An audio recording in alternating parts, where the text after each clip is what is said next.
Une autre solution, on met des brouilleurs dans toutes les écoles.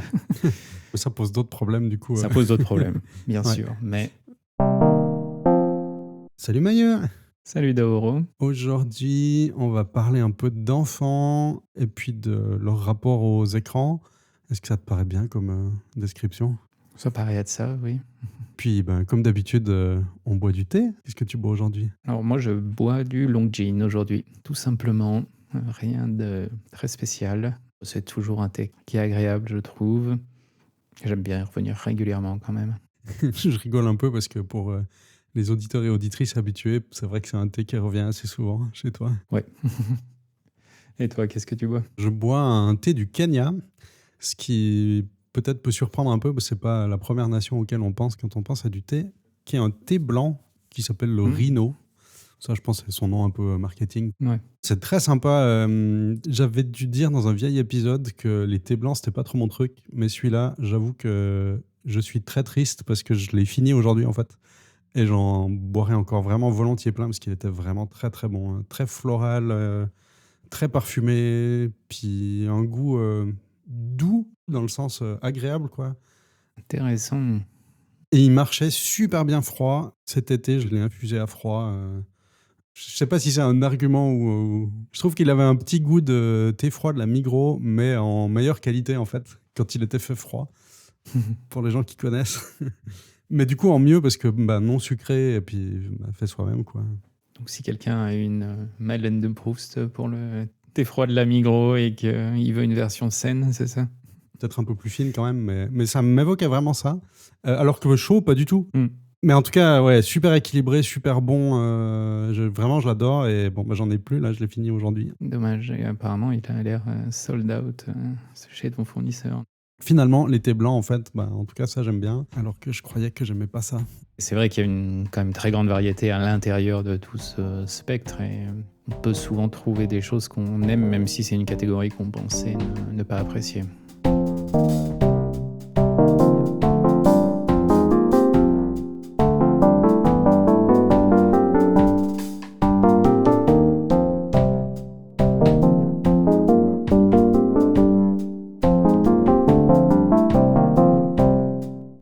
On va parler un peu des rapports entre les enfants et les écrans.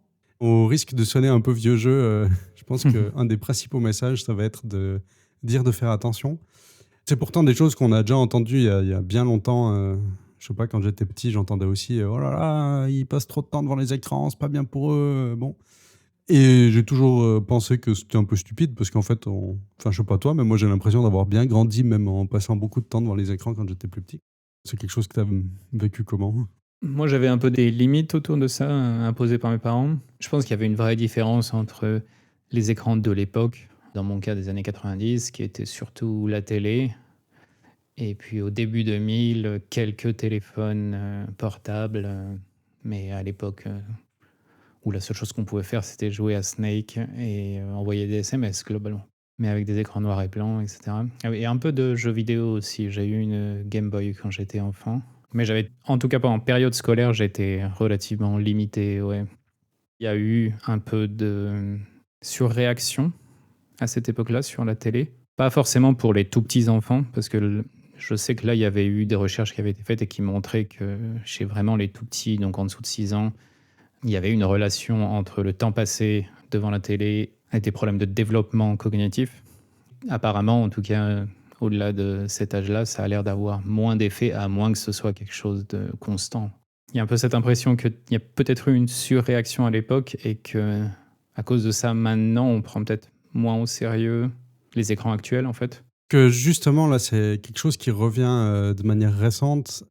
Quelques articles qui sont sortis, qui font suite à des études ou en tout cas des appels d'experts qui suivent un peu le développement infantile, qui alertent sur il faudrait pas d'usage régulier d'écran pour les enfants avant 6 ans, pas de smartphone avant 14 et un peu plus débattu peut-être, mais pas de réseaux sociaux avant 16 ans. Commençons peut-être par le premier truc, pas d'écran avant 6 ans. Tu vois ça comment, cet appel-là? C'est un peu simplifié quand on le dit comme ça, mais... C'est toujours une histoire de dose, de toute façon. La dose fait le poison ou quelque chose comme ça. On peut prendre un poison, mais si la dose est suffisamment faible, il n'y aura aucun effet. Là, il y a un peu de ça, je pense, avec pas d'écran avant 6 ans. Dans les articles que j'ai pu lire sur ça ces dernières années, en tout cas, c'était plus le fait de lâcher l'enfant seul devant un écran qui était pointé du doigt comme étant problématique et pas forcément regarder quelque chose avec ses parents ou regarder des choses en groupe. C'était vraiment un côté où l'enfant seul avait une tendance devant des vidéos, dans ce cas-là, à être extrêmement passif. Et c'était ça qui impactait la cognition derrière, en fait. Il n'y avait pas ce côté d'action de la part de l'enfant. Ce qu'il peut y avoir, par exemple, dans les jeux vidéo aussi, où là, il y a une réaction et une action. On réagit à ce qui se passe à l'écran en bougeant la manette et en réfléchissant à comment avancer dans le jeu. Le cliché que j'ai en tête de la mauvaise pratique, si on veut bien, c'est tiens, voilà une tablette, donc un iPad, un truc comme ça, ou éventuellement mon téléphone. T'es sur YouTube, voilà, ou bien on a pris des entre guillemets jeux, mais des trucs vraiment super basiques, un peu gacha, façon peut-être Candy Crush, j'en sais rien, et voilà, débrouille-toi avec ça et tu nous laisses tranquille. Mais c'est pas que ça arrive une fois dans le mois, quoi, c'est que ça arrive régulièrement, si c'est pas tous les jours. C'est cette régularité, cet accès presque constant ou trop facile qui est pointé du doigt dans ces études-là. Si on regarde un dessin animé avec les parents ou qu'une ou deux fois par semaine on regarde quelque chose à la télé, ou alors même peut-être, je sais pas, une demi-heure tous les jours, ça me paraît pas forcément énorme. Tant qu'il y a une fin, on va dire un début, il y a une fin, c'est un moment précis, ensuite on passe à autre chose. Je vais prendre l'exemple là de mon meilleur pote, sa petite fille, quand elle avait, je sais pas, 2, 3 ans, un des trucs pour l'encourager à venir se brosser les dents, parce que c'était un truc un peu pénible, c'était pendant qu'on se brosse les dents, on peut regarder un petit épisode d'un dessin animé sur YouTube qui était des trucs exprès pour les enfants, qui durait genre 5 minutes. Tu viens faire une action que t'aimes pas trop, c'est-à-dire te brosser les dents. Ta récompense, c'est que tu peux regarder un truc, mais on regarde un épisode et c'est fini. Puis ça, c'est une exposition aux écrans qui est effectivement pas pareil. C'est avec quelqu'un et il y a une fin, comme tu disais. Je pense que c'est même assez intelligent, ce genre de choses, parce que ça associe une activité négative à un signal positif. Et à mon avis, à la longue, c'est bénéfique pour que l'enfant fasse cette activité un peu plus naturellement. J'imagine, en tout cas. C'était un peu pareil le week-end. Tiens, il pleut, on peut pas trop faire d'activités, voilà. Et puis bon, peut-être qu'aussi pour les parents, tu vois, au bout d'un moment, jouer dans le salon, bon, ferait peut-être bien autre chose. Donc il y a l'option de regarder un film. Et là, c'était pareil. On a choisi un film. Éventuellement, on va le choisir avec l'enfant. Et puis, on le regarde ensemble. Donc c'est une activité du coup sociale parce qu'ils sont les trois à regarder le film. Et quand le film est fini, ça s'arrête en fait. On fait autre chose après. C'est pas continuer sans fin.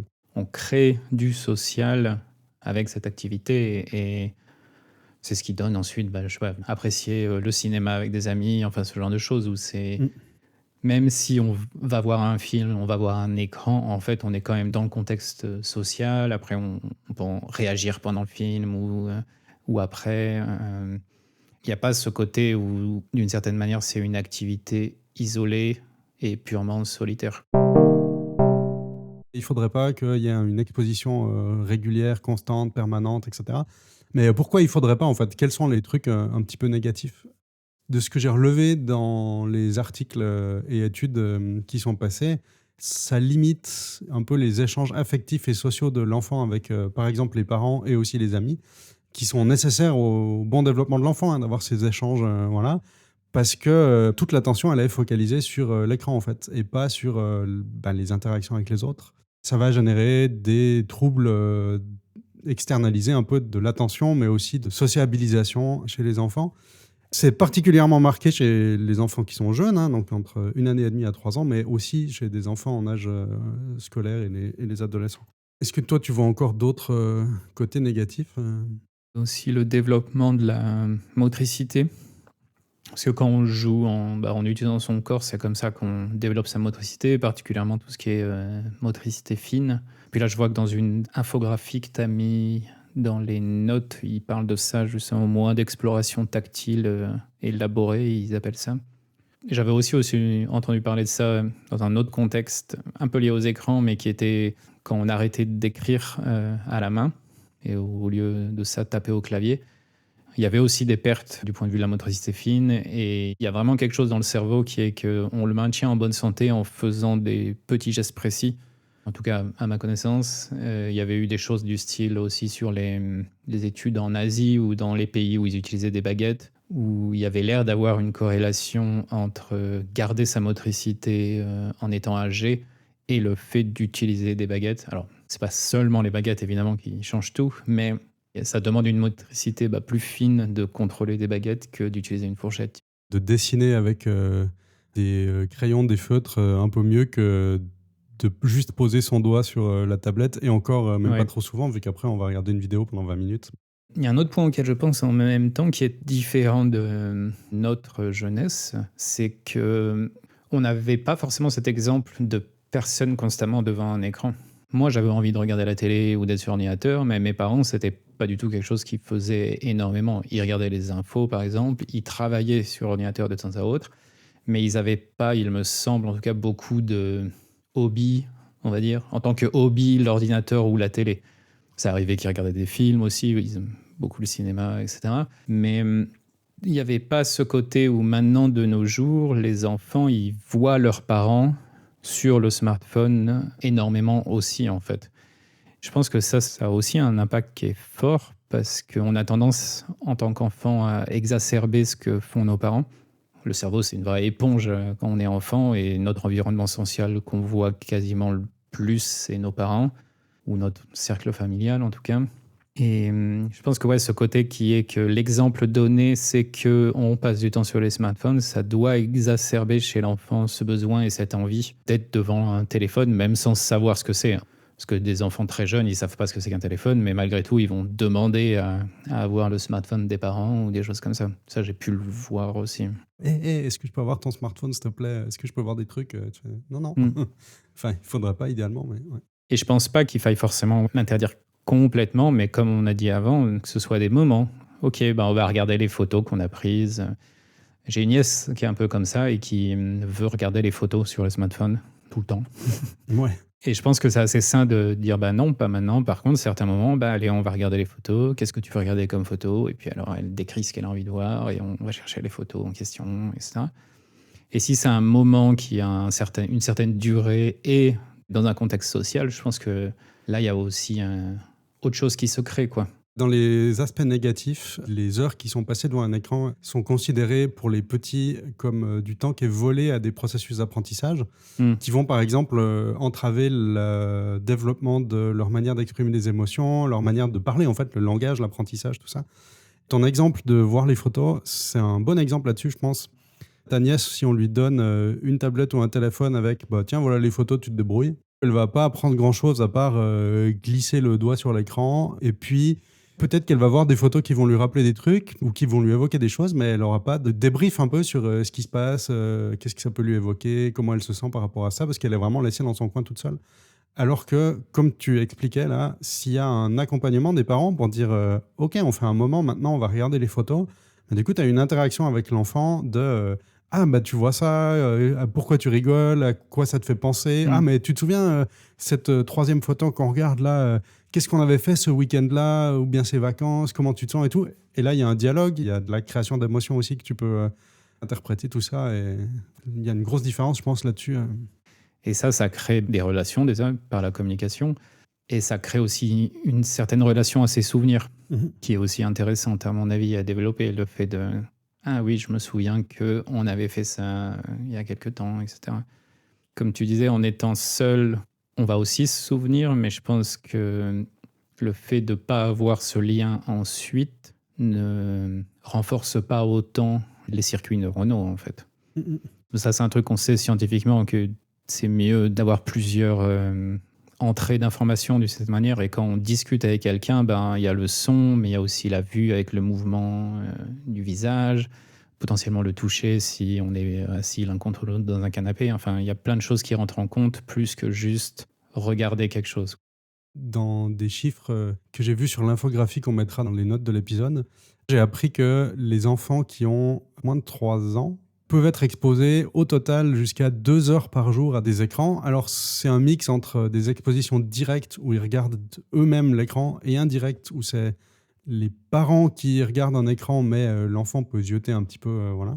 Malheureusement, on a aussi de plus en plus d'écrans dans les bus, dans les gares, dans la ville elle-même. Mais il y a aussi cette exposition-là. Je ne sais pas si c'est pris en compte là, dans ce cas-là, ou c'est uniquement dans le foyer, cette étude.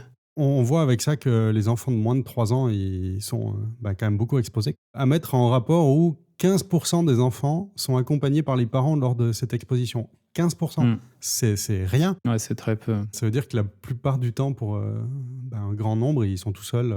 C'est assez dommage sur qu'est-ce que ça va leur faire après comme problématique. Ouais, je pense qu'on n'a pas du tout assez de recul sur, au final, l'impact de l'informatique d'une certaine manière, parce que c'est l'informatique qui a permis ces smartphones, etc., sur nous et ou sur notre société aussi, parce que ça aura un impact sur le long terme. Il y a sûrement une génération dont les problèmes de développement n'ont pas été soit pris au sérieux, soit vraiment consciemment repérés. Plus on attend pour le réparer d'une certaine manière, plus c'est dur à réparer, plus c'est dur à se redévelopper, et potentiellement il y a même un stade où c'est même plus possible en fait.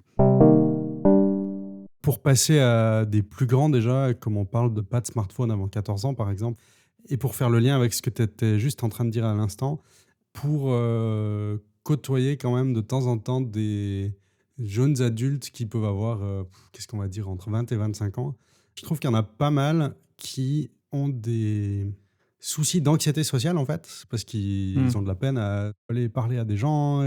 Mon Dieu, il y a du monde, comment je vais pouvoir faire quand il y a des rencontres de centaines de personnes. Tu vois que c'est un peu compliqué pour eux. Et eux, ils devaient avoir, attends, s'ils ont 25 ans maintenant, Ouais, ils sont nés en 2000, ça veut dire qu'ils avaient 15 ans quand est sorti l'iPhone. même avant, non, l'iPhone c'est 2007. On peut se dire qu'ils pourraient être le début un peu de ces générations qui ont pu grandir avec des écrans sous le nez un peu plus réguliers que toi et moi. Potentiellement ils ont été exposés à partir de 7 ans. Enfin, bon, à l'époque on n'achetait pas des smartphones à tout le monde, mais via les parents, via tout ça. Je vois bien l'anxiété sociale qu'ils ont, ces gens-là, qui sont du coup des adultes déjà depuis un petit moment, mais parce que j'ai cette impression de pas trop eu l'occasion d'aller expérimenter gentiment à faible risque des choses à l'extérieur et rester très dans ce petit cocon du téléphone permanent, de la connexion Internet permanente. Dès qu'il n'y a plus ça, ça devient compliqué parce que pas l'habitude. Et j'ai peur que pour des enfants aujourd'hui qui ont, alors ceux qui ont moins de 6 ans, mais aussi ceux qui ont moins de 14 aujourd'hui, ce soit encore pire en fait. Il y a des records de dépression adolescente, etc., il me semble, depuis plusieurs années maintenant. Je ne sais pas s'il y a eu une corrélation mise en place, mais en tout cas, de ce que j'avais pu entendre, il y avait quand même une très forte corrélation entre le moment où le premier smartphone est sorti et la courbe d'augmentation de la dépression et les courbes d'utilisation des smartphones. Alors, ça restait des corrélations à l'époque. Il faut arriver à démontrer que c'est vraiment une cause, ou en tout cas que ça participe, parce qu'on a aussi d'autres problèmes dans nos sociétés que juste les smartphones. Ça, c'est un peu autre chose, mais ce type de corrélation me paraît quand même tellement fort que peut-être qu'il faudrait considérer l'argument de sûreté. Dans le doute, en attendant que ce soit démontré, autant pas prendre le risque. En plus des premières études qui recommandent de pas d'écran avant 6 ans, là, il y a aussi plusieurs articles qui sont sortis récemment sur des interdictions, soit de l'école, soit de parents qui se mobilisent aussi pour demander à ce qu'il n'y ait pas de smartphone avant 14 ans.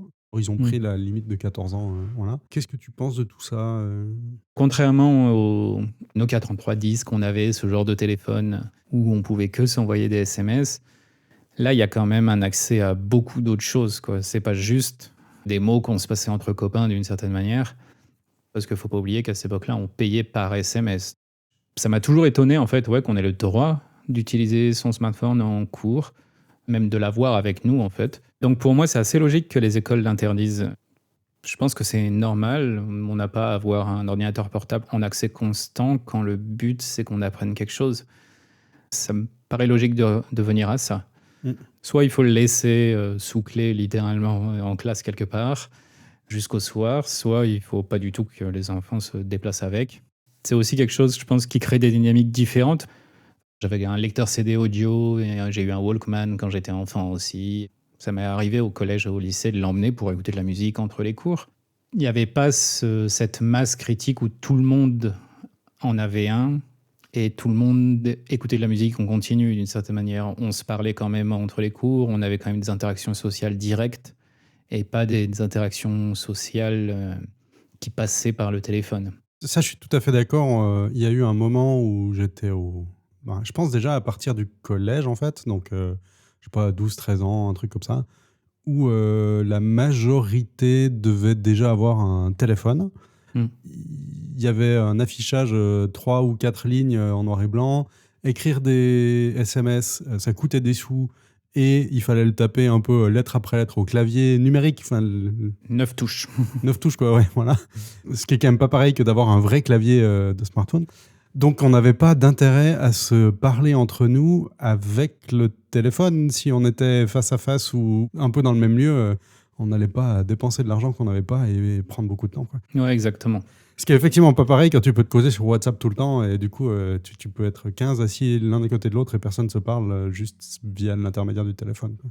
Et il n'y avait pas cette capacité de voir des vidéos, voir des images sur ces téléphones. J'ai jamais vu personne vraiment s'en servir de ce genre de choses. Mm. Alors que là, il y a vraiment cette capacité de voir un truc drôle, le montrer à tout le monde, soit sur son téléphone, soit en l'envoyant. Et puis, une école qui avait interdit les smartphones disait qu'ils retrouvaient un peu de la vie entre les cours et au récré, aux choses comme ça, Mm. où les enfants se mettaient plus à rire franchement entre eux, etc. Et plus à en fait, être sur leur téléphone, s'envoyer un truc, rigoler un peu et puis s'envoyer le truc suivant, quoi. Il y avait vraiment une grosse différence dans le ressenti de la vie de l'école. Tout l'apprentissage de comment se comporter en société aussi et des relations sociales physiques, c'est un peu à ces moments-là que tu les fais, en fait, parce que Oui. tu es dans un environnement, entre guillemets, sécurisé ou en tout cas à faible enjeu parce que c'est ton école, c'est ta classe. Il y a moins de risques. C'est des gens que tu, entre guillemets, connais un petit peu. Donc, c'est le moment où tu peux apprendre à t'ajuster. Et si tu le fais pas là, après, j'imagine bien que ça va créer des grandes anxiétés. Mon Dieu, il faut que j'aille parler à des inconnus. Comment je vais faire? Si tu l'as jamais appris à le faire, c'est compliqué. Oui, c'est clairement à ça que ça sert. L'école aussi, quoi, à faire des choses en groupe avec des gens qu'on connaît pas. Et ça te force à devoir discuter avec eux. Et pas forcément devenir amis, mais juste discuter avec eux parce qu'il faut faire avancer la chose. Et puis des fois, ça ne devient pas des amis.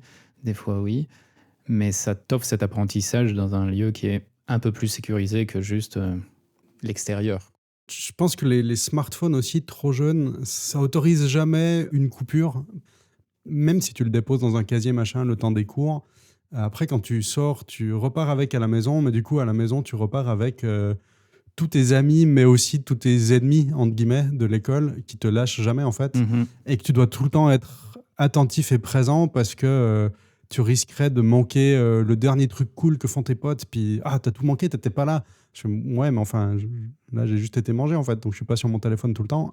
Ça crée de l'anxiété de... Si j'ai pas mon téléphone en main, je vais louper les trucs cool ou je vais louper les trucs négatifs qu'on dirait sur moi et comment je me défends, voilà. J'ai l'impression qu'il y a ça aussi, du smartphone, que ça génère ça, en fait. Spécifiquement dans le cadre du harcèlement à l'école, j'avais lu quelque chose sur ça, une association spécialisée sur le sujet, et un dessinateur, et ils avaient travaillé ensemble pour réaliser une petite BD qui expliquait ces problématiques. Là, c'était sur le harcèlement à l'école de manière générale. Mais l'un des points là-dedans, c'était qu'on emmenait le harcèlement chez soi via le smartphone, en fait. Puisque on pouvait continuer de recevoir des messages des harceleurs, comme tu dis, donc tu es en constante exposition à tout ça. Alors qu'à une époque où, quand on payait par SMS, j'ai jamais eu le souvenir d'avoir envoyé ou même reçu des SMS à but de harcèlement et même d'avoir jamais entendu ce genre de choses parce que chaque SMS, tu le payais, quoi. T'as pas envie de payer pour harceler quelqu'un, en fait. C'est ça. C'est un très bon dissuasif dans le, entre guillemets, harcèlement à l'ancienne, si on peut dire ça comme ça. Au moins, quand tu quittes l'école, il s'arrête. Alors qu'avec le smartphone, il s'arrête pas. Et ça, c'est terrible, quand même. Dans les cas de harcèlement, en tout cas, ça doit avoir un impact qui est bien, bien plus important que nous déjà à l'époque, mais aussi que ce qu'on pense. Jamais personne n'a expérimenté ça à part cette génération, en fait. Je me demande aussi, tu vois, les premières soirées que j'ai pu faire, peut-être un peu plus tard quand même que 14 ans, hein, mais à partir de 16 ans, puis même 16-22, ce genre de trucs, où on pouvait, comme des ados de cet âge-là, faire la fête en buvant beaucoup et en faisant des conneries. Mmh. Je suis quand même bien content qu'il y a eu peu de documentation de ça, parce que, alors il y a eu quelques photos, voilà, mais que déjà on se partageait pas sur des groupes WhatsApp, donc la diffusion était quand même très restreinte. Et puis c'était pas des photos tout le temps, quoi. Et je sais pas, aujourd'hui, enfin déjà depuis quelques années, mais les jeunes qui grandissent avec ça, ils peuvent plus rien faire en fait, parce qu'ils risquent d'être filmés en permanence. Et tu vois, là je parle déjà de fête, mais à la limite c'est pareil de faire le con dans la cour de récré quand t'as, je sais pas, 12-13 ans, et que tout d'un coup, des gens vont te filmer et ils risquent de se moquer de toi, en fait, parce que bêtement, tu courais et t'es tombé. Mmh. C'est rien, mais voilà, t'es déjà foutu. Ces traces laissées sur Internet sont aussi un énorme problème. À ma connaissance, en tout cas, c'est souvent discuté plus sous l'angle des parents qui prennent les enfants en photo et qui les mettent sur Facebook et ce genre de choses, mais je pense que l'angle social du cercle social direct de l'enfant est aussi très très très impactant, quoi. Sur en soirée, en étant ado ou adulte, je mettrais peut-être un bémol sur ça parce que moi j'ai été en école d'ingénieur à l'époque où tout le monde avait quasiment un smartphone dans la poche et on pouvait prendre des photos en continu. Je prenais même des photos avec mon appareil photo numérique. Mais j'ai l'impression qu'on avait quand même, quelle que soit la soirée où on allait, cette règle tacite de on va pas diffuser sur Internet des photos qui sont vraiment n'importe comment, quoi. Des fois, on l'envoyait directement à la personne si elle voulait. Je sais pas, en tout cas, nous, on avait plus peut-être ce recul à l'époque. Je sais pas si c'est du coup maintenant, si j'allais dans une soirée ingénieur, je serais choqué par le nombre de films ou de photos prises. Est-ce qu'il y avait l'équilibre de la terreur de je sais que si moi je publie du matériel compromettant, en fait il m'arrivera pareil, alors on va rien faire. Peut-être un peu ça, mais c'était pas ça le ressenti en tout cas. Ok. Ce que tu disais sur les photos aussi, en allant à l'ère pré-numérique, c'est que on pouvait pas non plus les échanger. Imprimer des photos, ça coûtait. Donc on pouvait se les montrer. Des fois, on le passait à un copain ou une copine ou un truc comme ça. Mais en fait, après, il y avait souvent qu'un seul exemplaire, à moins de refaire un tirage. Même sur les débuts du numérique, les amis qui prenaient des photos, ils déchargeaient ça chez eux. Et il n'y avait pas vraiment de cloud ou service de partage facile. Donc le seul moyen de les avoir, c'était éventuellement qu'ils gravent un CD, qui passe toutes les photos, mais ce qui du coup arrivait rarement parce que c'était du boulot, puis personne n'avait envie de faire ça.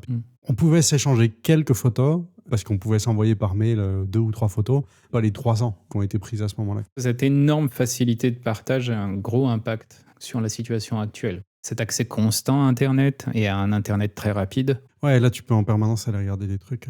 Évidemment, pour ça, c'est bien qu'en classe, tu n'aies pas le droit d'avoir accès à Internet comme ça, par exemple. Parce que sinon, tu fais jamais tes exercices de maths, tu utilises la résolution automatique de ton téléphone. Ce qui fait que tu n'apprendras jamais, en fait. Pareil pour, tiens, il faut que je fasse un résumé de tel livre, je vais aller voir s'il n'y a pas déjà quelque chose sur Internet. Ça aide pas, quoi. Mais du coup, en dehors de la classe, là, la recommandation, c'est pas de smartphone avant 14 ans, mais qu'est-ce qu'on peut faire à la place? Est-ce que c'est pas un problème? Parce que j'entends bien des parents faire oui, mais moi, j'ai quand même bien envie de savoir où est mon enfant, par exemple. Nous, à l'époque, il y avait des cabines téléphoniques aussi. Donc, on avait une carte pour appeler les parents s'il y avait un problème. Après, en soi, ils avaient aucune idée de où est-ce qu'on était. Je pense que c'est aussi lié à ce que tu disais sur le développement social. Il y a une vraie réduction de la distance parcourue par les enfants au fil des années. Alors, j'ai aucun chiffre en tête, mais donc je vais te dire des trucs un peu au pif, mais c'est ce genre d'ordre d'idée où en début 1900, les enfants pouvaient parcourir jusqu'à 20 km dans une journée. À notre époque, on est réduit à 1 ou 2 km seulement autour de la maison. Et il n'y a plus non plus ce côté où l'enfant sort dehors après l'école ou autre pour jouer avec les autres enfants du quartier.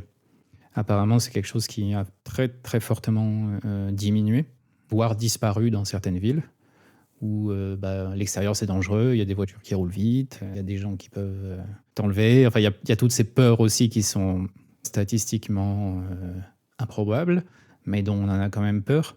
Si on regarde, je sais pas, le nombre d'enlèvements d'enfants ou disons le taux de... Voilà, les gens en ont plus peur aujourd'hui, alors qu'en fait, tout ça a largement baissé. De manière générale, les dangers, en tout cas humains, ont baissé. Je suis assez d'accord sur l'histoire des voitures, mais dans des quartiers qui sont plus des quartiers résidentiels, où il n'y a pas forcément un trafic qui est énorme, il y a eu disparition, en tout cas, du côté. Tu sors avec ton vélo, rejoindre les copains, on ne sait pas où, et jusqu'à l'heure de manger. Alors qu'à une époque, c'était tu rentrais des classes, tu faisais tes devoirs, et puis ensuite, c'était tu sors et tu reviens que quand on mange.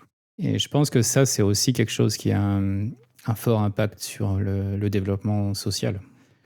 Communiquer par smartphone, ça remplit un peu ce rôle de sociabilisation, mais au niveau du cerveau, on voit que ça le remplit de manière très faible. On a la sensation de dire ah, j'ai parlé avec des gens, c'est bien, mais l'impact est très très très différent par rapport à celui de discuter en face à face. C'est aussi quelque chose qui, à mon avis, est mauvais pour l'ouverture en général aussi, parce que je pense que ça ne fait qu'amplifier le fait que ah, c'est dangereux, on vit dans une époque dangereuse, etc., et qu'on s'enferme dans ces schémas sans forcément voir la réalité. J'ai l'impression que les enfants aient des smartphones tôt, ça rassure les parents parce que je peux regarder en permanence où est mon enfant.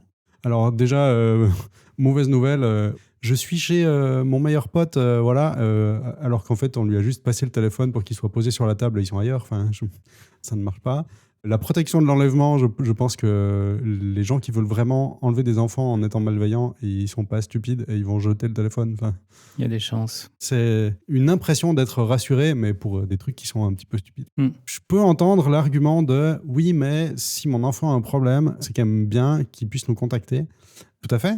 Et par exemple, j'étais bien content quand j'avais 16 ans d'avoir un téléphone mobile pour pouvoir dire bon, en fait, il est 1h du matin et on ne sait pas comment rentrer parce qu'on n'a un peu pas fait gaffe à l'heure et il n'y a plus de bus. Et est-ce que tu peux venir nous chercher, s'il te plaît? Mais tu n'as pas besoin de smartphone pour ça, en fait. Parce qu'encore aujourd'hui, il y a des téléphones qui existent, qui sont achetables, qui coûtent pas trop cher et qui permettent d'envoyer des SMS, de passer des appels. Et ça suffit, en fait. Ouais, je me demande à quel point revenir à des dumb phones, comme on dit maintenant, ou juste des téléphones, ça serait intéressant, justement. Même avec des SMS illimités sur un écran équivalent d'un 3330, ça va pas non plus être la panacée et puis un usage continu. Puis là, on ne parle pas d'adultes, parce que je peux comprendre que c'est un choix difficile de faire ça. Et c'est pas ce que je propose. Hein. Là, c'est plutôt, OK, tu n'as pas encore 14 ans, 16 ans, j'en sais rien. Tu as le droit d'avoir un téléphone, parce qu'en tant que parent, il y a des trucs pratiques au fait que tu aies un téléphone, mais tu as un dumb phone, en fait. Qui est déjà en plus mieux qu'un 3310. Tu as quand même un vrai écran, tu as quand même un vrai accès Internet, donc tu peux envoyer des messages en qualité illimitée, voilà. Mais éventuellement, pas d'appareil photo, pas de vrai accès Internet, juste un accès à des messages. On fait pareil en fait avec le trafic routier. Tu as 12-14 ans, tu peux avoir une mobilette, tu as 16 ans, tu peux avoir un scooter, puis la voiture c'est 18. Pourquoi on ne fait pas la même chose avec des téléphones? Ça aurait du sens de faire quelque chose dans ce style-là. On a vaguement abordé le fait qu'il y avait cette composante de l'impression de sociabiliser. C'est un point qui est important dans le développement humain. L'adolescence, c'est un moment où cette capacité à sociabiliser et les règles de vivre en société avec d'autres humains, pas forcément les règles elles-mêmes, les lois, ce genre de choses, mais en tout cas, c'est là où le cerveau se forme énormément sur tout ça. Là, quand on parle de smartphone en dessous de 14 ans, c'est aussi pour éviter l'accès aux réseaux sociaux. Je pense en tout cas, pas juste les photos et ce type de choses. Les réseaux sociaux, les messageries qui sont à moitié des réseaux sociaux, quoi, genre WhatsApp et les groupes. Tout le monde peut se contacter de partout. C'est l'un des points que les chercheurs, en tout cas, sont en train de dire. Il y a un problème à ce niveau-là, qui est que pendant cette période où on est très influençable socialement, parce que c'est la période où on va un peu dans tous les extrêmes. Une année, on est goth, après, on est punk, ensuite, on est machin, où on se cherche socialement, où on se cherche quelle est la représentation de nous qu'on veut donner dans la société. Avoir un accès continu, ne serait-ce que déjà photo, à mon avis, ou vidéo du groupe lui-même, mais en plus de ça, avoir un accès continu vidéo et photo de l'humanité entière et de tous ces trucs de popularité, etc., etc., je pense que c'est ce qui a l'air de se faire, c'est qu'il y a du coup un apprentissage qui est complètement extrême dans la représentation de soi, dans le ressenti qu'on a de soi-même aussi.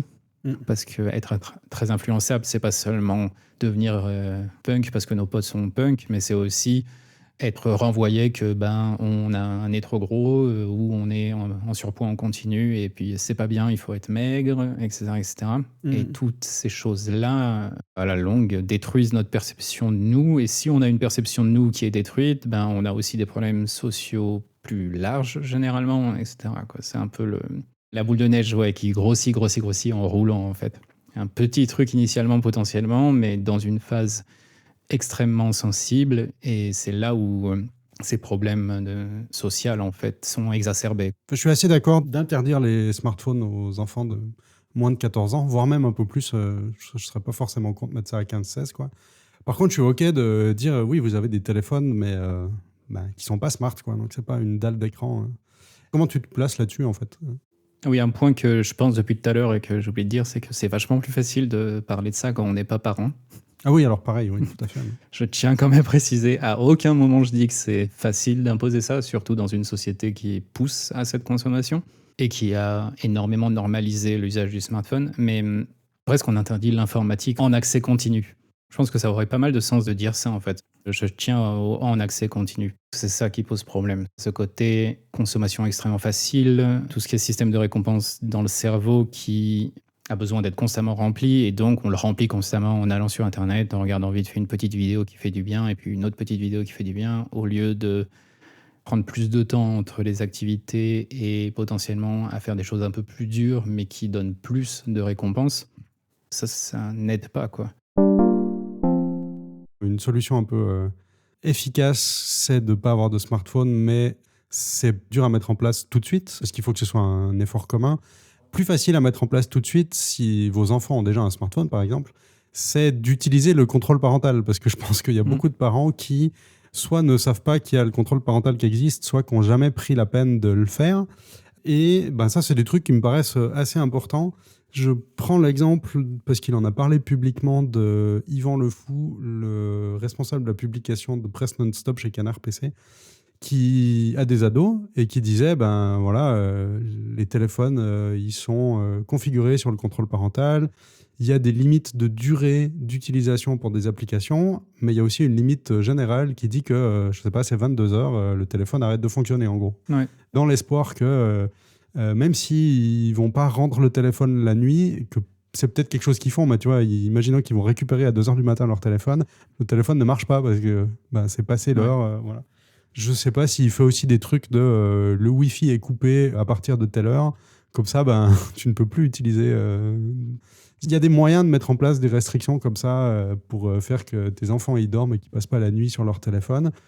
Et oui, il faut admettre aussi que ce sera contourné, évidemment, parce que c'est un peu le but. C'est aussi un apprentissage d'apprendre à contourner ce genre de machin, mais que ça doit pas être facile et permanent. C'est complètement aligné avec le fait que il y a des restrictions sur les enfants, les adolescents dans le reste de la société. On peut pas acheter de l'alcool, comme tu disais, on peut conduire que certains types de véhicules. Il y a en soi, en fait, aucune raison que Internet soit en accès continu pour tout le monde, surtout quand on se rend de plus en plus compte que ça a un impact qui est très fort sur le développement. J'ai l'impression qu'en tout cas, on va dans ce sens-là. Et moi, vivant et travaillant constamment sur l'ordinateur, je dois dire que je pense que c'est mieux qu'il y ait des limites qui soient imposées idéalement par les parents, sans forcément qu'on ait besoin de mettre des lois autour de tout ça. Mais si vraiment il y a besoin de mettre des lois, c'est comme ça que ça va finir. Je pense que ce sera inévitable parce que si tu es parent seul et que tu dis non, moi, mon enfant, il n'a pas de smartphone, voire même il n'a pas de téléphone, et c'est la seule personne de sa classe, il y a une mise à l'écart social, voilà. Oui. Après, il y a aussi d'autres problèmes oui, mais il y a le groupe de classe sur WhatsApp qui est utilisé non pas par les élèves entre eux, mais qui est utilisé par exemple, le prof pour transmettre toutes les infos, en fait, qui sont utiles, machin. Et ça, c'est un autre problème aussi que les enseignantes et enseignants ne devraient pas, à mon avis, utiliser des trucs comme WhatsApp pour transmettre des infos cruciales. Clairement. Utiliser des mails, par exemple, parce que c'est accessible sur téléphone, mais c'est aussi accessible sur fixe. Il y a moins aussi ce côté de discussion instantanée permanente entre tout le monde. Enfin, bon, mais ça, c'est limite un autre sujet, quoi. Mais ce que je veux dire, pour en revenir au point principal, c'est que quand t'es parent et que tu fais une action seule, c'est compliqué pour ton enfant, alors. Alors que si c'est les parents de toute une classe qui décident collectivement que non, nous, ce sera comme ça. Et comme ça, il n'y a pas de désavantage, voilà. C'est encore mieux quand c'est une école, c'est encore mieux quand c'est un village ou une ville. Il y avait un article là d'une commune anglaise à St Albans, à 20 kilomètres au nord de Londres, qui a décidé à essayer d'être une ville sans smartphone pour les enfants de moins de 14 ans. Et là, du coup, il n'y a personne qui est mis à l'écart, en fait, c'est tous les enfants. Meilleur cas de figure, c'est l'organisation par le bas. Bah, si on est parent et qu'on aimerait que notre enfant soit moins exposé aux smartphones ou aux réseaux sociaux, d'aller voir les autres parents de la classe. Ça ne veut pas dire que ce sera facile, évidemment, mais voir ce type d'exemple, c'est positif, justement, parce que on voit que cette problématique-là, en tout cas, a l'air d'être vraiment poussée par les gens, par les parents des enfants, et pas forcément uniquement poussée par des gouvernements ou par des entités privées qui ont un avantage quelconque, parce qu'elles n'ont aucun avantage à ce que les enfants lâchent les smartphones ou lâchent les réseaux sociaux. Elles font beaucoup d'argent avec ça et n'ont aucune envie que ça change. Mais voir qu'on a des villes complètes qui... Combien d'habitants, tu sais ou...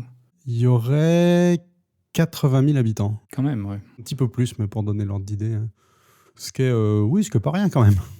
Ouais, donc ce genre d'initiative, moi, ça me rend un peu optimiste d'une certaine manière que c'est une problématique qui est prise en charge par les parents, en fait, et par les communautés. Et s'il y a besoin de seulement ça, très bien, quoi. Moi, ça me paraît un peu inévitable qu'il faille en arriver à... si c'est pas légiférer, au moins qu'il y ait des trucs associatifs qui mettent vraiment de la pression et que ça devienne une norme sociale à défaut d'être une norme légale. Parce que seul, je pense qu'en tant que parent, tu peux pas. Enfin, tu peux pas. C'est vraiment très compliqué. Puis à la limite, tu mets ton enfant dans une position pas super, quoi. Potentiellement problématique, ouais. Mais en attendant, au minimum, essayer d'avoir un regard un peu qui soit pas forcément intrusif sur ce qui se passe sur le téléphone, c'est-à-dire configurer des limitations, d'essayer de discuter peut-être aussi avec ses enfants sur... T'es sur des groupes, tu causes, voilà, mais comment ça se passe, raconte-moi, et pas juste de les laisser livrer à eux-mêmes. Je pensais à l'usage de l'informatique quand moi j'étais ado ou autre. Nous, on avait un seul ordinateur et il était dans le salon. Enfin, quand quelqu'un est dans le salon, s'il regarde vers l'ordinateur, il voit ce que tu fais sur l'écran. Et je pense que ça a aussi une très grosse différence où c'était un usage public de l'informatique et c'était pas un usage privé où personne pouvait voir sur l'écran ce qui se passait. Ce qui t'évite potentiellement de tomber dans un trou de... T'es tombé sur un contenu problématique et choquant. Ça peut arriver que tu sois dans le salon ou pas, parce que c'est pas forcément volontaire. Mais au moins, il y a la dissuasion de continuer à s'enfoncer dans ce trou-là par curiosité malsaine, et puis du coup d'être exposé à des trucs horribles, parce que ça arrive. Mais soit t'étais vaguement seul dans le salon, tu caches tout ça, mais au moins tu t'arrêtes. Soit c'est vu par quelqu'un d'autre, par tes parents ou des gens plus âgés, disons, qui peuvent venir t'en parler puis débriefer un peu. Alors que si tu es tout seul, sans supervision, tu peux y passer des heures et tomber sur des trucs encore pires que la première exposition que tu as eue, quoi. Oui, complètement.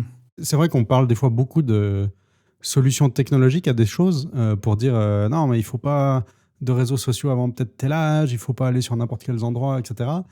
Alors, c'est pas toujours faux, tout ça, mais le plus important, c'est la supervision parentale, je pense. Sans que ça devienne un pistage absolu, hein. Le but, c'est pas d'aller regarder l'historique des enfants et de regarder leur position GPS en permanence. La position GPS, c'est quand même très problématique que certains parents justifient ça. Je ne vois pas comment on peut justifier quelque chose comme ça, à vrai dire. Parce que le traçage constant, au final, on peut revenir dans le passé. Ah, mais t'avais dit ça, et puis en fait, on voit bien que t'es allé là, ou je sais pas quoi.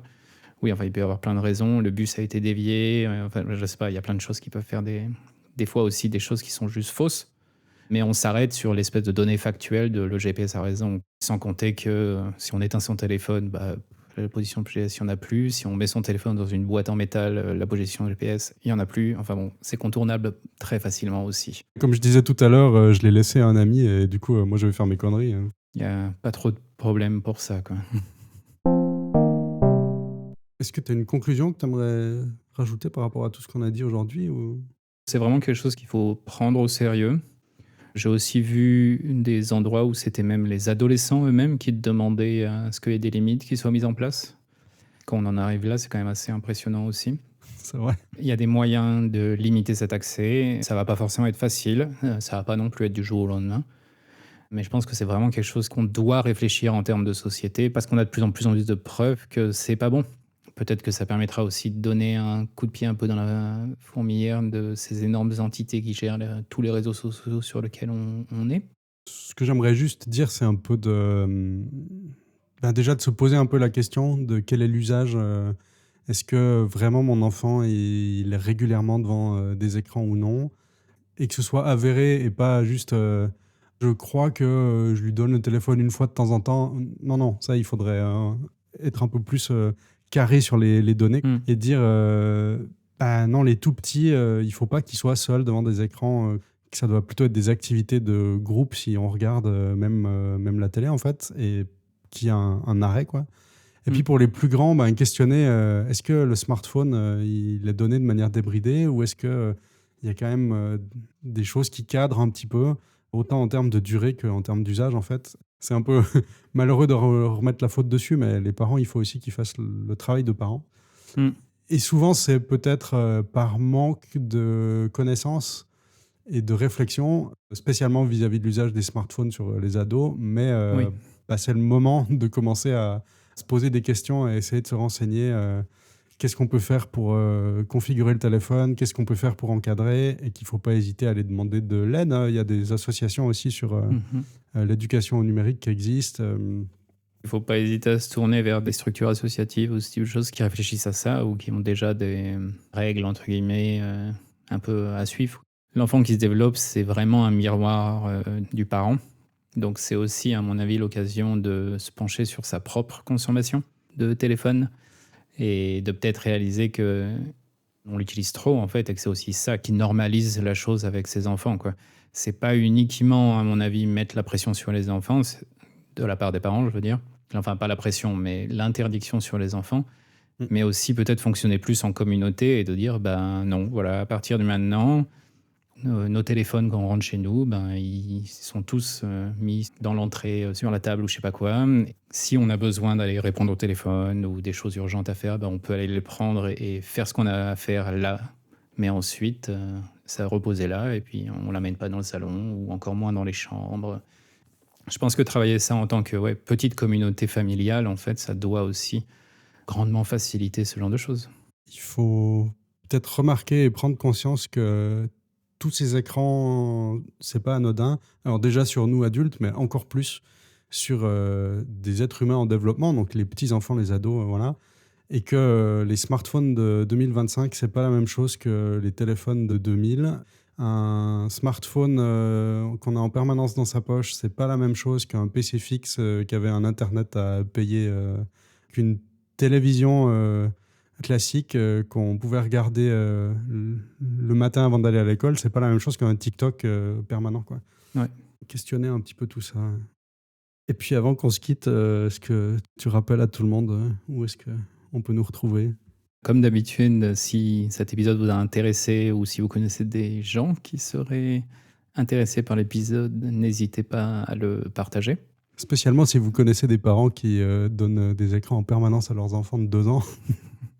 Voilà, faites le truc bien passif-agressif de dire « Ah tiens, cet épisode, il est très très intéressant, tu devrais l'écouter ». Ouais. Donc déjà ça, donc parlez-en autour de vous si c'est quelque chose qui vous intéresse ou vous touche aussi par expérience.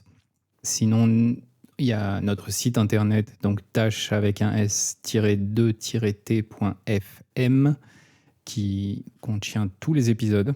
On peut les écouter directement sur le site et sinon il y a aussi les liens vers les plateformes sur lesquelles les épisodes sont publiés. Si vous préférez écouter les épisodes sur YouTube, ils sont aussi disponibles sur YouTube. Et si vous avez des remarques ou des questions aussi, n'hésitez pas à nous les envoyer. Peut-être que on est complètement à côté de la plaque ou on est vraiment des vieux cons, je sais pas. J'ai pas forcément l'impression, mais c'est peut-être la caractéristique du vieux con. Tout à fait. Et puis à une autre fois. Ciao, ciao!